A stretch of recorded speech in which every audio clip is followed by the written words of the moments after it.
안녕하세요. 수미래 한의원 이동훈 원장입니다. 체형 교정과 다이어트 때문에 이제 환자분들이 보통 한의원에 오시면은 먼저 항상 하시는 1번 질문이 교정을 해야 합니까? 다이어트 해야 합니까? 이 두 가지를 물어보세요. 그래서 이 교정과 다이어트가 마치 별개 있냐? 제가 이걸 그대로 이제 분석을 하면 교정 치료가 맞나요? 아니면 체중을 빼야 되나요? 이렇게 물어보시는 거죠. 근데 사실은 체형 교정, 다이어트는 동시에 가야 되는데 이거를 이제 잘못된 정보를 통해서 나는 뭐 골반 교정을 했더니 10kg를 뺐더라. 그분이 정말 골반 교정만 해서 10kg를 빼지는 않으셨을 거예요.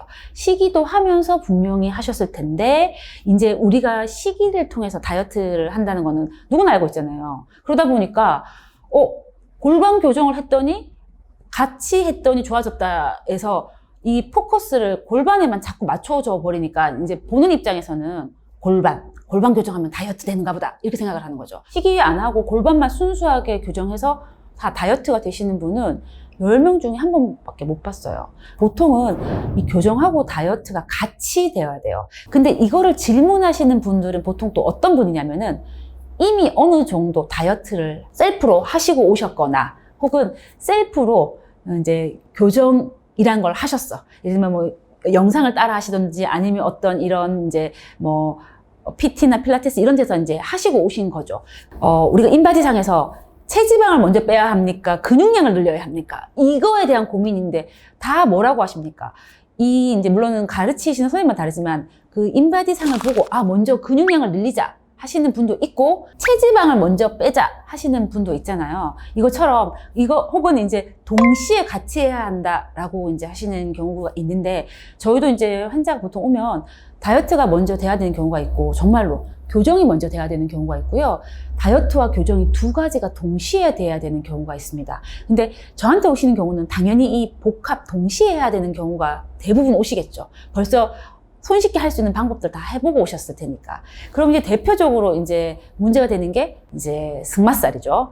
그 다음에 치골살이죠. 그리고 허벅지, 예를 들면 이런 데 부분들 살이고, 혹은 이제 상체로 보면은 턱살일 수도 있고요. 그 다음에 등살일 수도 있고, 그 다음에 이제 팔뚝살 이렇게 부분일 수 있죠.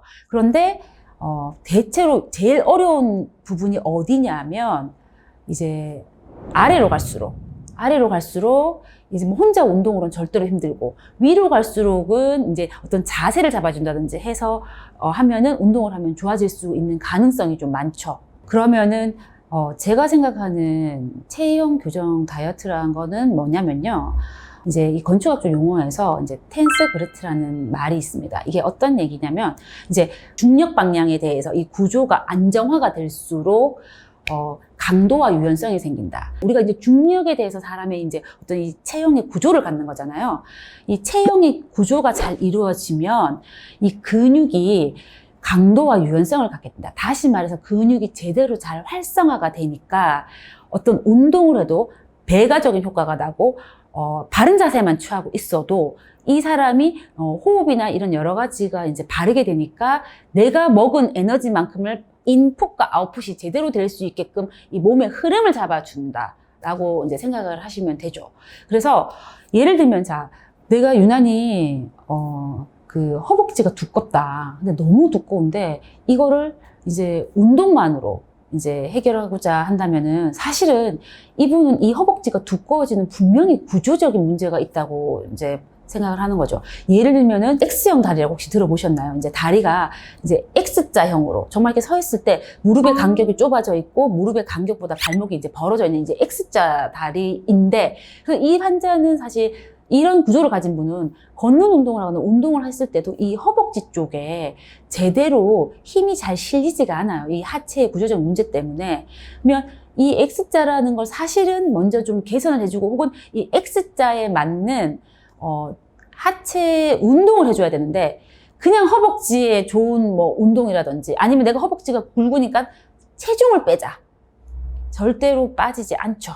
그러니까 이런 분들은 X자의 교정을 하면서 하체 그 체중을 빼시거나 혹은 X자에 관련된 교정 운동을 집중하셔야지 허벅지가 빠진다. 이게 체형 교정 다이어트다라고 생각하시면 됩니다. 그래서 이 체형 교정 다이어트는 어렵게 생각하실 게 아니라 내가 어떤 한 부위가 조금 더 고민스러워. 아니면 내가 다이어트를 했는데도 이상해, 몸이. 거기에 구조적인 문제가 있다. 그래서 그 구조를 바꿔주면서, 그 구조를 개선해주면서 하시는 게 체형 교정 다이어트다. 물론 교정과 다이어트가 먼저 있는 환자도 있다. 저는 이제 이렇게 말씀드릴 수 있고, 정말로 교정 다이어트가 되는 환자도 있다. 이렇게 말씀드릴 수 있습니다.